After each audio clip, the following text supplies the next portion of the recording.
Subscribe कीजिए हमारे channel Shahid रजा Ashrafi official को और बेल आइकन को प्रेस कीजिए जिससे आपको नए नए वीडियो की नोटिफिकेशन मिलती रहे। तो नाजरीन अस्सलाम वालेकुम वरहमतुल्लाहि वबरकातुहू। आज का बयान हज़रत मुफ्ती सलमान अज़हरी का बयान रहेगा कि अपने ईमान की मजबूती किस तरीके से रखें जिससे दुनिया की ताकत आपको हिला न सके। तो पूरा बयान ज़रूर सुने और इस पर अमल भी करें। और नाजरीन आपसे दरख्वास्त है, अपील है कि हमारे चैनल पर अगर नए हैं तो ज़रूर सब्सक्राइब कर लें, हमारे चैनल को सपोर्ट कीजिए, सपोर्ट की ज़रूरत है हमें। तो पूरा बयान ज़रूर सुने और इस पर अमल भी करें और अल्लाह से दुआ करें कि अल्लाह हमें नेक अमल करने की तौफीक अता फरमाए। अगर आप हमारे चैनल को सपोर्ट करेंगे इंशाअल्लाह अल्लाह ताला इसका अजर ज़रूर अता करेगा। तो चलिए बयान शुरू करते हैं। वो चलने ना चलने की कोई टेंशन नहीं है। फरमाया गया कि अल्लाह ताला के फरिश्ते ग्राहक बन करके उसकी दुकान पर आते, किसी न किसी तरह से उसका काम चलता रहे। अल्लाह तबारक व तआला का निजाम है ये। मन काना लिल्लाहि काना अल्लाहु लहू। जो अल्लाह का हो जाता है अल्लाह उसका होता है। फिर मैं उसी बात पर आता हूं, अल्लाह हमारा रब क्या है? इस पर जमे हो, डटे हो, सुनो। कुछ कुर्बानियां देनी पड़ सकती हैं, कुछ कुर्बानियां देनी पड़ सकती हैं। जरूरी नहीं कि हर एक की जिंदगी से कुर्बानी ली जाएगी। वो रब ताला जिससे चाहे अपने नाम पर कुर्बानी ले, जिससे चाहे। तो क्या इस बात से डर कर भागते हो कि अल्लाह ताला की बारगाह में कुर्बानी देने से भागना चाहिए मुझे? सुनो, एक पुराने जमाने की हिकायत है, मैं सुना देता हूं। सुना है कि मूसा अलैहिस्सलाम के पास एक खातून आई, उसके बच्चे नहीं थे, औलाद नहीं थी। उसने आकर के कहा कि आप दुआ कर दे, अल्लाह मेरे हिस्से में बेटा दे दे, बेटी दे दे, कुछ तो औलाद मिले। आपने देखा और कहा तेरी तकदीर में औलाद लिखी नहीं गई, लौहे महफूज में तकदीर में तेरे औलाद नहीं है। वो खातून वहां से मायूस लौटी, रोती गिड़गिड़ाती हुई जा रही थी। बीच रास्ते से गुजरते हुए उसका एक दुर्वेश के पास से गुजर हुआ। एक फकीर अल्लाह की याद में एक दरख्त के नीचे बैठा रहता था। तवज्जो, उसने देखा और पूछा खातून क्यों रो रही है? उस औरत ने कहा ऐसा ऐसा है, मैं बरसों से बे औलाद हूं, औलाद मांगने गई तो मुझे बताया गया कि मेरी किस्मत में औलाद नहीं है। उस दुर्वेश ने कहा घबरा मत, ना उम्मीद ना हो, मायूस ना हो। रब तबारक व तआला चाहे तो उसका लिखा हुआ है, वो फिर लिख करके अता भी फरमाते। जा अपने घर सजदा कर, मैं दुआ करता हूं। वो औरत गई, रोज सजदा करती थी, दुआ करती थी, और ये दुर्वेश इधर उस खातून के लिए दुआ करता था।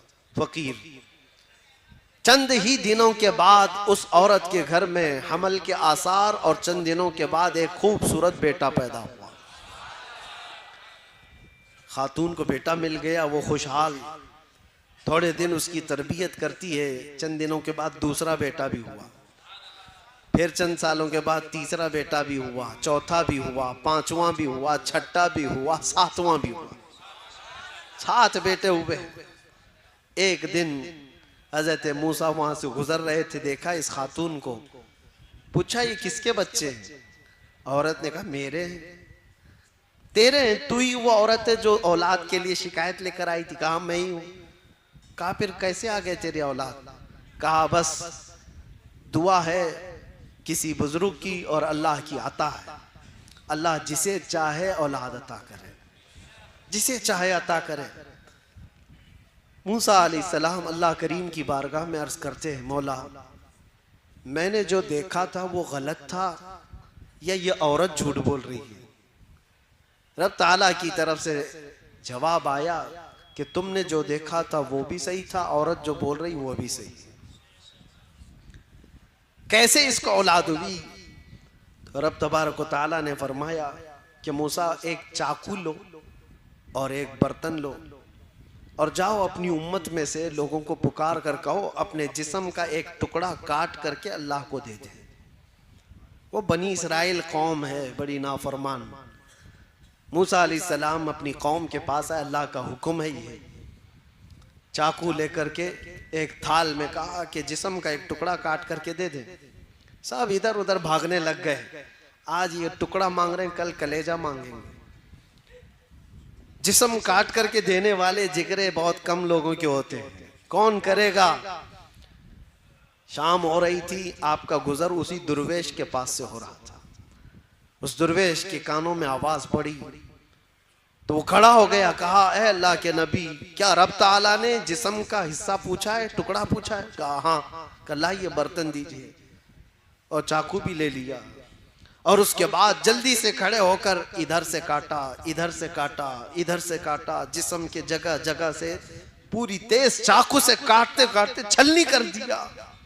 टुकड़े निकालता गया, पूरा लहू लहान हो गया। मूसा अलैहिस्सलाम ने कहा, अरे नादान, हुक्म हुआ है एक टुकड़ा देने के लिए, जिस्म का इतने क्यों काट दिया? कहा आपने ये तो नहीं बताया कि रब को मेरे जिस्म का कहां का हिस्सा चाहिए, किस जगह का हिस्सा चाहिए। मैं सब निकाल कर रख दिया हूं ताकि कोई टुकड़ा तो उसे पसंद आए। ये फना, अल्लाह की बारगाह में जो फना है, अल्लाह का जो हो गया, तब रब तबारक व तआला ने फरमाया, ऐ मूसा, जो मेरी मोहब्बत में अपने जिस्म के टुकड़े निकाल सकता हो, उसकी दुआ पर मैं क्या किसी को औलाद नहीं दे सकता? उसकी दुआएं रब तबारक व तआला के हुजूर जाती हैं। इसीलिए कहा गया, खुदी को कर बुलंद इतना कि हर तकदीर से पहले खुदा बंदे से खुद पूछे, बता तेरी रजा क्या है। ये मकाम कब आता है? जब तुम जमे रह जाओ, डटे रह जाओ, अल्लाह रब्बुल इज्जत की ज़ात पर ईमान यकीन के साथ कामिल रखो। बहुत सारे वसवसे शैतान डालता है, बहुत सारे वसवसे डालता है। आप कहते हैं ना कि हमारा यकीन है अल्लाह की ज़ात पर। हजरत राबिया बसरिया रदी अल्लाह तआला अन्हु के पास एक बुजुर्ग आए, उनसे कहा कि माँ दुआ करो हमारे लिए। हजरत राबिया ने पूछा क्या दुआ करो? कहा इतनी दुआ करो अल्लाह हमसे राजी हो जाए। हजरत राबिया ने कहा इतनी बड़ी दुआ, इतनी बड़ी दुआ करवा रहे हो मुझसे, पहले ये तो बताओ क्या तू भी अल्लाह से राजी है? क्या तू भी अल्लाह से राजी है? उस बुजुर्ग ने कहा माई कैसी बात कर रहे हो, कौन है भला दुनिया में जो अल्लाह से भी नाराज रहेगा? कौन है जो अल्लाह से भी नाराज रहेगा? हज़रत राबिया मुस्कुराने लगी और कहने लगी, ए बंदे खुदा, बहुत लोग हैं जो अल्लाह से नाराज हैं। ये कहते हैं अपने रब को अल्लाह कहते हैं, ये नाराज है, राजी नहीं है अल्लाह से। कहा ऐसा कैसे हो सकता है? कहा हो तो सकता है, करते हैं। थोड़ी सी ज्यादा गर्मी आई तो कहती ये कैसा खतरनाक मौसम आ गया। बारिश आई तो कहती बेमौसम के बारिश आ गई।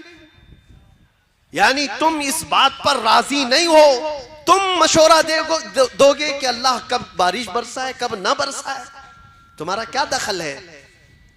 तुम थोड़ी सी गर्मी आती है तो हाय हाय करते हुए लोगों को शिकायत करते हो। अगर अल्लाह से ये राजी होते तो उस रब की शिकायत दूसरों के पास नहीं करते।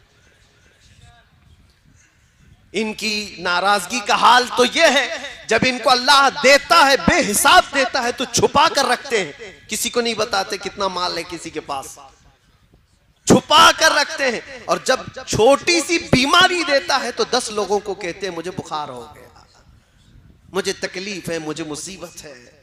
हजरत राबिया कहती यही तो अपने रब से अगर राजी होता तो उसकी नेमतों को खोल खोल कर बयान करता और उसकी दी हुई मुसीबतों पर सब्र करता। अजीजा ने गिरामे वक़ार, आज की इस रात में आप सबसे यही गुजारिश करूंगा, ईमान की हिफाजत इस जमाने में बहुत बड़ा चैलेंज है तुम्हारे लिए। अल्लाह के नबी सल्लल्लाहु अलैहि वसल्लम ने फरमाया है, एक जमाना मेरी उम्मत पर ऐसा आएगा कि ईमान पर इनको खड़ा रहना इतना मुश्किल हो जाएगा जैसे हथेली पर अंगारा लेकर खड़ा होना मुश्किल है।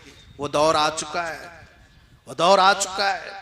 तुम्हें अपने ईमान के साथ बाकी रहना, कायम रहना। आज का दौर तो निकल जाएगा, ऐसे वैसे तुम भी बूढ़े हो जाओगे, अभी मौत आ जाएगी। अगले उनका सोचो, उनका सोचो। क्या आज हालात ऐसे नहीं कि कलमे पर, अजान पर, हुजूर के नाम पर, कुरान के औराक पर, मज़ारात औलिया पर, इस्लाम के शायर पर, हर चीज पर हमले नहीं है? हर चीज पर हमले। और इसमें से एक जमात ऐसी बन जाएगी जो सेकुलर बन जाएंगे। टाप टोपी दाढ़ी रखने वाले वो सेकुलर बन जाएंगे और कहेंगे ठीक है हम भी बार बार ला इलाहा इल्लल्लाह नहीं पढ़ेंगे, ठीक है हम आजानें भी बंद कर लेंगे, ये भी निकाल लेंगे वो भी निकाल लेंगे, हम न्यूट्रल हो जाएंगे। वो एक जमात ऐसी बन जाएगी, अल्लाह उस शरीर जमात से हमारी हिफाजत फरमाए। वो मुनाफिकीन की जमात होगी। मुनाफिकीन होंगे जिनका दिल कुफ्र कर चुका होगा, जिनका दिल गैर खुदा को राजी करने के लिए अपने खुदा को छोड़ चुका होगा। आपका दिल ऐसा होने ना पाए।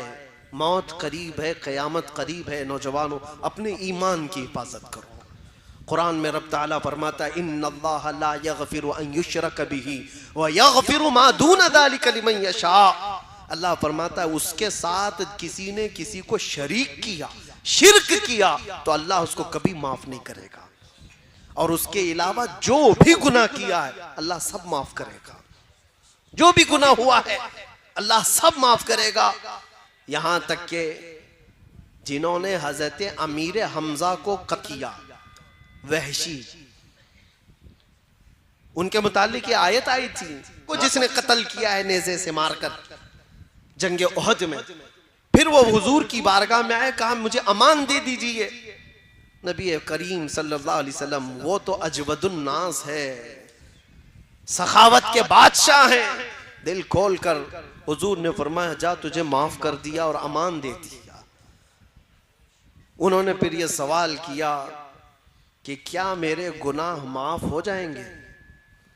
तब अल्लाह ताला ने फरमाया शिर्क के अलावा कुछ भी किया है अल्लाह माफ करेगा। शिर्क के अलावा जो भी होगा अल्लाह माफ करेगा, लेकिन शिर्क को अल्लाह माफ नहीं करता। शिर्क है क्या चीज जो आज धीरे धीरे तुम्हारे महफिलों में लाई जा रही है, आज धीरे धीरे तुम्हारे मुआशरे में, सोसाइटी में लाई जा रही है। शिर्क ये है कि अल्लाह के अलावा किसी दूसरे को भी खुदा समझ लो या उसको भी कोई मकाम दे दो। कौन है तुम्हारा? शिर्क ये है कि अल्लाह के अलावा किसी दूसरे को भी खुदा समझ लो या उसको भी कोई मकाम दे दो। रज़्ज़ाक़ कौन है तुम्हारा? कौन है रज़्ज़ाक़? क्या किसी और के बारे में भी यकीन रखते हो? रिस्क कोई और भी देता है। किसी जगह सर झुकाने से रिस्क मिल जाएगा, किसी जगह तेल चढ़ाने से रिस्क मिल जाएगा। अल्लाह रज़्ज़ाक़ हकीकी है, वही रिस्क देगा। बीमारी वही देता है, शिफा भी वही देता है। इस बात पर जब तुम्हारा यकीन हो, जम जाओ, तो फिर दुनिया तुम्हें नहीं बहका पाएगी। एक साहब आए, काफी साल पहले की बात है, कहा पेट का बहुत दर्द होता था, बहुत दर्द होता था। इलाज कराता रहा। एक साधु मिले, उन्होंने इलाज कर दिया। मैंने कहा कैसे? कहा गाय का मूत्र पिला के। माज़अल्लाह रब्बिल आलमीन, उससे सही कर दिया। मैंने कहा नादान, तुझे पता नहीं ये हराम चीज में शिफा कैसे हो सकती? ला शिफा अफिल हराम, हराम में शिफा नहीं है। कहा हो गया। एक बात याद रखो, शैतान तुम्हारे दर्द को छुपा सकता है, मिटा नहीं सकता। तुम्हारे दर्द के ऊपर पर्दा डाल सकता है, लेकिन जड़ से खत्म नहीं कर सकता। वो बीमारी अंदर होगी, ये तुम्हें धोखा देने के लिए किया गया है कि बीमारी खत्म हुई। हकीकत में हर बीमारी से शिफा सिर्फ अल्लाह की जात अता करती है। डॉक्टर भी जरिया होता है, डॉक्टर भी और दवाई भी जरिया होती है। बाज लोग हमसे ये कहते हैं कि काफी साल पहले यही सेम जुमलों पर एक मॉडर्न आदमी ने मैसेज करके कहा था कि मौलाना आप कहते हैं अल्लाह शिफा देता है, अल्लाह शिफा देता है। कहाँ है? बीमार होते हो तो हॉस्पिटल जाते हो। मैंने उनसे पूछा अच्छा तुम्हारे हिसाब से कौन शिफा देता है? कहा डॉक्टर। उसने कहा डॉक्टर। मैंने उनसे कहा ठीक है, मैं एक बीमार को लाता हूं और डॉक्टर को यहाँ बिठा देना, देखता हूं डॉक्टर देखता रहे, मरीज अच्छा हो जाता है। कहा नहीं, दवाई देता है। कहा फिर डॉक्टर कहाँ है? वो तो दवा सही कर रही है। वो तो दवाई सही कर रही है। और अगर दवाई चली गई तब भी मैं कहूंगा अगर उसका हाजमा सही नहीं था, दवाई निकल गई। बहुत सारे मामलात हैं शक व शुबा पैदा करने के लिए, लेकिन एक बात याद रखो, ये सब चीजें जरिया हैं, हकीकी शिफा देने वाला सिर्फ अल्लाह रब्बुल इज्जत है। एक दौर आने वाला है तुम पर, अल्लाह ताला उस फितने के दौर से हमारी हिफाजत फरमाए। आज तो छोटे मोटे दज्जाल आए हुए हैं, सिर्फ चिट्ठी निकाल के बताते हैं तो लोग चमत्कार समझते हैं। हाँ? समझते हैं कि ये चमत्कारी बाबा है, क्या क्या दिखाते हैं। अरे दूर से आया है अभी, और वो क्या मन में लेकर के आया है, बाबा पहले से लिखा हुआ है, बता रहा है कि हम तुम्हारा ये सब चीजें बता देते हैं। और इसको सोच रहे चमत्कारी है, कैसे भांप लेता है, माइंड रीडिंग कैसे हो जाती है, कैसे पहले से पता चलता है। मियां सुनो, ये छोटा दज्जाल है। हुजूर पाक सल्लल्लाहु अलैहि वसल्लम ने फरमाया बड़ा भी आने वाला है, कानिया दज्जाल, एक आंख वाला। अरे वो तो बारिश भी बरसा के दिखाएगा, वो तो जमीन से पौधे भी निकाल के दिखाएगा, वो तो मरे हुए आदमी को जिंदा करके भी दिखाएगा। वो दज्जाल आएगा, लेकिन वो भी खुदा नहीं हो सकता, वो भी खुदा नहीं, वो आजमाइश है। और उस वक्त भी मेरे आका ने फरमाया तुम ईमान पर जमे रहना, चाहे वो जितने भी करिश्मे करके दिखाए, तब भी ये कहना हमारा रब, हमारा रब। बस इस पर जमे रहो, इस पर डटे रहो। अल्लाह की मदद आने वाली, अल्लाह की मदद आने वाली, क्योंकि अल्लाह का वादा है ततनज़्ज़लु अलैहिमुल मलाइका, अल्लाह उन पर फरिश्ते भेजता है जो ये कहते हैं अल्लाह हमारा रब है, और उस पर जमे रह जाते हैं, डटे रह जाते हैं। एक सहाबी रसूल हुजूर पाक सल्लल्लाहु अलैहि वसल्लम के हजरत ज़ैद बिन दसना, कुफार और मुशरिकीन की भीड़ ने उनको कैद कर लिया था, कई दिनों तक कैद करके फिर उनको मार दिया। उनको कैद के हालत में ही मारा गया था। तो जानते हो उनकी लाश के साथ बेहुरमती न होने पाए।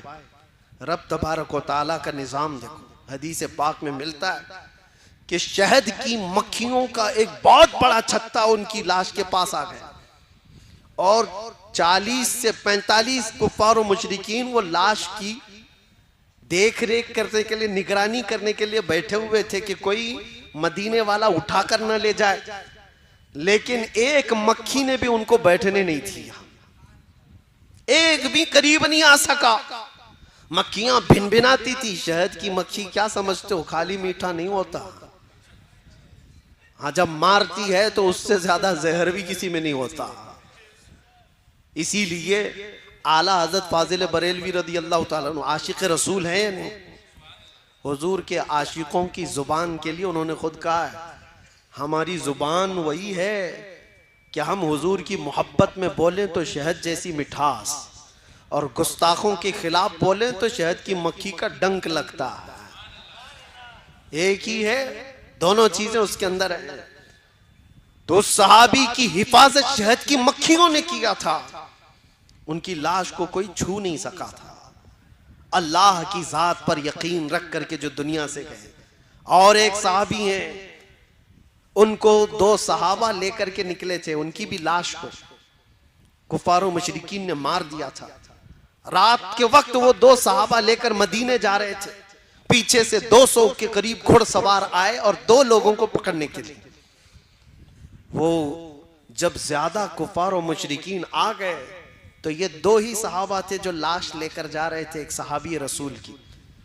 अब ये सारे कुफार और मुशरिकीन इस सहाबी रसूल की लाश के साथ बेहुरमती करेंगे। अब क्या करें, 2 ही लोग हैं, 2 ही लोग हैं, अब क्या करें, 200 पीछे खड़े हैं। उन्होंने वो लाश को नीचे रख दिया, जमीन पर रख दिया, और जमीन से कहा यहां तक हम हिफाजत कर सकते थे, जमीन आगे तू अब हिफाजत कर। जमीन फट गई, वो सहाबी की लाश अंदर चली गई, जमीन बराबर हुई। 200 घुड़सवार मक्का से आए थे, पूरा छान मार लिए इधर से उधर, उस सहाबी रसूल की लाश कहीं नहीं मिली। वो दोनों सहाबा ने आकर हुजूर पाक सल्लल्लाहु अलैहि वसल्लम को ये माजरा बताया, तो हुजूर ने उस सहाबी को कहा बलीउल अर्द, जमीन का लुकमा, जमीन ने उनको हिफाजत किया है, यह अल्लाह की हिफाजत के अंदाज है। जब कोई बंदा उस पर ईमान लाकर जम जाता है, हर बुरी ताकत से मौला उसकी हिफाजत फरमाता है। क्या तुम्हें तारीख मालूम नहीं, जब फिरौन सर उठा करके अना रब्बुकुमुल आला कह रहा था, मैं तुम्हारा बड़ा रब हूँ, ये अभी जो है ये बहुत छोटे हैं, बड़े बड़े भी आकर के गए हैं, उन्होंने कहा था मैं तुम्हारा खुदा हूँ, मैं तुम्हारा खुदा हूँ। 12,000 बच्चों का कत्ल किया था। किस बात पर जानते हो? फिरौन ने ख्वाब देखा था, ख्वाब देखा था कि एक तारा आसमान से टूटकर गिरा है उसकी गोद में और उसके महल में आग लग गई। सुबह उठकर सारे काहिनों को, ज्योतिषों को बुलाया और पूछा कि इस ख्वाब का क्या हो सकता है, इसकी ताबीर क्या हो सकती है। काहिनों ने बताया बनी इसराइल में एक बच्चा पैदा हो सकता है जो तेरी सल्तनत को हिलाक कर देगा। ये इस ख्वाब की ताबीर हो सकती है। जैसे ही बादशाह को यह बताया गया कि एक बच्चा कोई ऐसा पैदा होने वाला है जो इसकी सल्तनत को हिलाएगा, टेंशन में आ गया और उसने ऑर्डर दे दिया बनी इसराइल पूरे खानदान में जो भी लड़का पैदा होगा उसको कत्ल कर दो, जिंदा ही ना रखो। 1 साल के अंदर उसने 12,000 बच्चों को कत्ल किया। किस लिए? हमारी सल्तनत को कोई हिलाने वाला बच्चा ही ना पैदा हो, आएगा तो भी कत्ल हो जाएगा। उसी जमाने में हजरत मूसा अलैहिस्सलाम की पैदाइश और उनकी माँ हामिला थी। पैदा होने का अंदाज भी देखो, वो तहखाने में गई। जब पैदा हो गए मूसा अलैहिस्सलाम तो रब ताला ने उनके दिल में बात डाली कि एक संदूक में इस बच्चे को बंद करो और दरिया में बहा दो। माँ कोई अपने बच्चे को दरिया में बहाएगी, लेकिन रब ताला जिसके साथ है उसका दिल भी मजबूत होता है। हमने देखा है लोग दूर दराज से देख करके डर रहे थे, ये 200 लोगों के आगे पीछे चल रहे हैं, क्या डर नहीं है? मुझे मेरे साथियों ने पूछा कई मर्तबा कि आगे इतने पीछे इतने, ये सायरन बजा रहे, वो कर रहे, ये कर रहे। मेरे अजीजों, अल्लाह जिसके साथ होता है उसका दिल मजबूत होता। मूसा अलैहिस्सलाम की माँ को अल्लाह ताला ने मजबूत फरमाया और उसके बाद उन्होंने एक संदूक में अपने बच्चे को रखा और दरिया में बहा दिया। उनकी बड़ी बेटी थी, कहा देखना कहां जाता है संदूक। मूसा अलैहिस्सलाम की बड़ी बहन वो देखती चली गई। संदूक बहते बहते बहते दरिया के किनारे से सीधे जाकर के फिरौन के बागीचे के पास लग गया। फिरौन के महल के पीछे जो बागीचा था, दरिया वहां से बहता था। फिरौन की बीवी टहलने के लिए आई थी, औलाद नहीं थे घर पे। देखा एक संदूक उसके बागीचे के करीब लगा हुआ है, खूबसूरत बच्चा है। बीवी ने कहा, फिरौन की बीवी, उठा लाओ बच्चे को, उठा लाओ, हसीन इतना गुलाब जैसा लगता है। कनीजाओं ने उठा लाया, बड़ा प्यार आया उस औरत को। कहा मैं अपने शोहर के पास ले जाती हूँ। लेकर आई और सीधे फिरौन के पास और कहा हमारी तो औलाद नहीं है, एक बच्चा बहते हुए आया है, क्यों ना हम इसको अपना बेटा बना लें।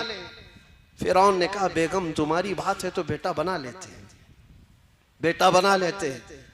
मूसा अलैहिस्सलाम की परवरिश कहीं और नहीं हो रही है, फिरौन के घर में हो रही है। फिरौन ने कहा मैंने बेटा बना लिया है, मेरी बीवी की पसंद है। लेकिन देखो अजीब निजाम है, कभी कुरान पढ़ो तो समझ में आए। मूसा अलैहिस्सलाम की जो बड़ी बहन है वो पूरा मामला देख रही थी, बता नहीं सकते थे। फिरौन ने पहले कहा कहीं बनी इसराइल का तो नहीं है जिनको हम मार रहे हैं। बीवी ने कहा नहीं, ये दूर से बह के आया है, बनी इसराइल का नहीं लगता, पाल लेते हैं। पाल लिया, लेकिन अब दूध पिलाने की बात थी, इस बच्चे की परवरिश कैसे की जाए। बादशाह ऐलान करता है जितनी दाया है दूध पिलाने वाली सब आए। फिरौन के घर में एक बच्चे की शाही परवरिश हो रही है। दाया बहुत सारी आई, सबों ने अपना दूध पिलाने की कोशिश की। मूसा अलैहिस्सलाम किसी का दूध ही नहीं पीते थे। पूरा दिन गुजर गया, उनकी बहन वहां खड़ी थी। उसने कहा मैं एक दाया जानती हूं जिसका दूध सब बच्चे पीते हैं। फिरौन ने कहा जा उसको ले आ जा, जो मुआवजा चाहिए जो उजरत चाहिए सब दे दूंगा। मूसा अलैहिस्सलाम की बहन वहां जो खड़ी थी वो गई सीधे अपनी मां को ले आई, अपनी मां को ले आई और कहा कि ये दाया ऐसी है कि इसके दूध को सब बच्चे पी लेते हैं। मूसा अलैहिस्सलाम की मां ने मूसा अलैहिस्सलाम को उठाया, दूध पिलाने लगी तो मूसा अलैहिस्सलाम पीना शुरू फरमाते। क्या निजाम है मौला, दूसरों के घर पे और वो उनकी ही मां का दूध पिला करके। बाद में कोई ये ना कहे कि हम अपना दूध पिलाकर मूसा को बड़ा किए, उनकी ही मां का दूध पिलाया, और ऐसे ही मुफ्त में नहीं। मूसा अलैहिस्सलाम की मां जो दूध पिलाती थी, फिरौन के शाही खजाने से उसकी उजरत भी मिलती थी। जो बच्चा उसकी सल्तनत को हिलाने वाला है, उसको खर्चा करके पाला जा रहा है।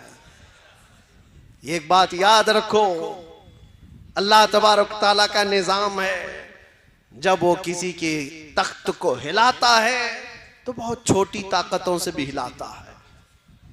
मूसा अलैहिस्सलाम जवान हुए और उसके बाद कुरान पाक आप पढ़ो तो समझ में आ जाएगा, यही मूसा अलैहिस्सलाम है जिन्होंने उसको दावत दी, फिरौन तू झूठा है, तू जो रब होने का दावा करता है गलत है, मेरा रब अल्लाह है। यही जुमला मैंने कहा था, क्या है हमारा रब। इस पर जिसने अकड़ दिखाया उसने बहुत तमाशे किए। फिरौन ने मेरे पास वो ताकत है, मेरे पास ये ताकत है, क्या क्या ताकतें दिखाने की बात की, हर चीज में फेल होता रहा। यहाँ तक कि एक दिन वो आया जब मूसा अलैहिस्सलाम समंदर से गुजर रहे थे, अल्लाह ने उनके लिए रास्ते बनाए।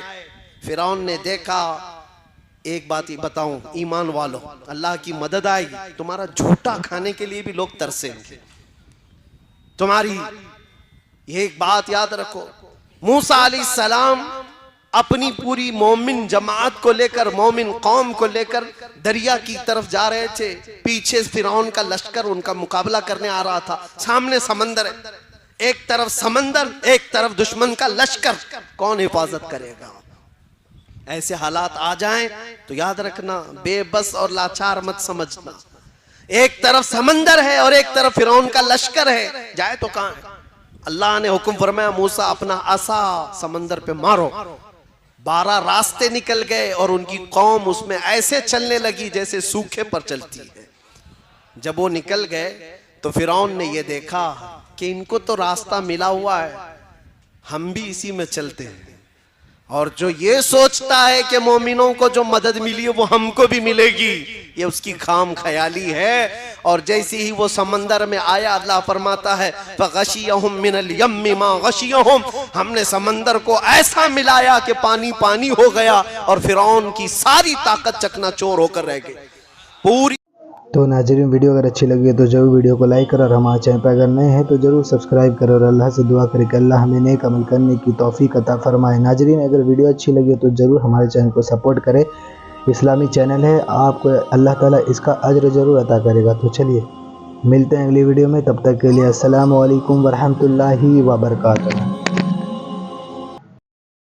वीडियो अच्छी लगे तो हमारे वीडियो को लाइक करें और हमारे चैनल को सब्सक्राइब करें। शुक्रिया।